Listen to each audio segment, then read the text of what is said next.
Farmer cup 2024च्या निवासी प्रशिक्षणाला महाराष्ट्रातील 46 तालुक्यातील जवळपास 10,000 शेतकरी या प्रशिक्षणात सहभागी झाले.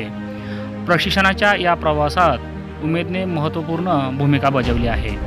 ग्रामीण भागातील उमेद अभियानाच्या कर्मचाऱ्यांनी प्रशिक्षण घेऊन शाश्वत शेतीची चळवळ तळागाळापर्यंत पोहोचवण्यासाठी महत्त्वाची भूमिका पार पाडली. तासगाव तालुक्यातील उमेद अभियानातर्फे कार्यरत असणाऱ्या कृषी सखी, पशुसखी आणि CRP पदावर काम करणाऱ्या जवळपास 53 गावामधील 62 महिला प्रशिक्षणात सहभागी झाल्या होत्या. या सर्व महिलांनी अगदी उत्तम पद्धतीने प्रशिक्षण घेतले असून आत्ता गावामध्ये प्रत्यक्ष त्या गट बांधणीसाठी काम करणार आहे. याबद्दल बोलताना तासगावच्या उमेद तालुका अधिकारी श्रीमती कविता चव्हाण सांगतात, उमेद अभियानाअंतर्गत काम करणाऱ्या महिला या प्रत्यक्ष फील्डवर महिला शेतकऱ्यांसोबत काम करतात.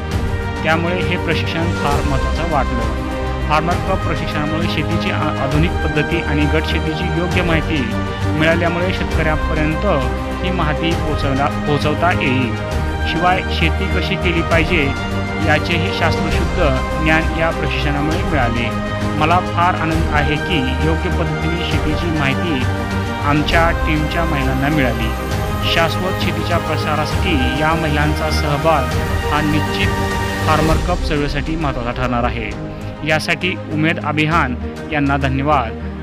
सहभागी महिलांना खूप खूप शुभेच्छा दिल्या. Bureau report PK news Tasgaon.